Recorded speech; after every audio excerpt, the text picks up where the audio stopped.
ایک کسائی تھا، قصاب، ٹھیک ہے، اور اس کی ایک پڑوس کے اندر ایک خادمہ تھی، کام کرنے والی تھی، وہ اس کو بڑی پسند تھی، اس کی نیت اس کے بارے میں خراب تھی۔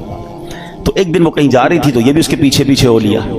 جب قریب پہنچا تو وہ خادمہ کہتی کہ دیکھو میرے قریب مت آؤ، دل تو میرا بھی تمہاری طرف مائل ہے، مگر یہ کام جو ہے نا یہ اللہ کو پسند نہیں ہے، اللہ کا خوف کرو، مجھے اللہ سے ڈر لگتا ہے۔ اس نے سوچا کہ جب تم خادمہ ہو کر، ایک غریب عورت ہو کر اللہ سے ڈر رہی ہو، مجھے زیادہ ڈرنا چاہیے۔ اس نے اس عورت کو چھوڑ دیا اللہ کے ڈر سے، کوئی دیکھنے والا نہیں تھا، they were both alone there، مگر اللہ کے خوف سے چھوڑ دیا۔ لیکن اب جب واپس آنے لگا نا تو راستے میں بڑی گرمی تھی، پانی دور دور تک نہیں تھا، پیاس سے نڈھال ہو گیا، اس سے مرنے کے قریب ہو گیا۔ تو ایک اور شخصیت وہاں سے گزرے، کہا آپ کون ہیں؟ کہ میں فلاں نبی کا قاصد ہوں۔ ایک نبی علیہ السلام کے ساتھ رہتے تھے اور ان کے قاصد تھے، پیغام پہنچاتے تھے، وہ بھی پیاسے تھے۔ کہا آپ کا حال کیا؟ کہ میں بھی بالکل پیاسا ہوں۔ کہا چلیں حضور دونوں مل کے دعا کرتے ہیں۔ تو وہ جو نبی علیہ السلام کا قاصد تھا کہ تم بھی دعا کرو میں بھی دعا کرتا ہوں۔ کہا میں تو گناہ گار آدمی کسائی ہوں، آپ اللہ کے نبی کے ساتھ رہتے ہیں، آپ دعا کریں۔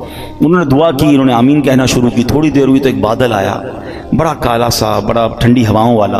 ان دونوں کو سکون ہو گیا، کہا چلو چلتے ہیں، اب پانی تلاش کرتے ہیں، ریلیکسیشن تو ہو گئی۔ تھوڑا آگے گئے تو اب راستہ دونوں کا ٹرن ہونے لگا۔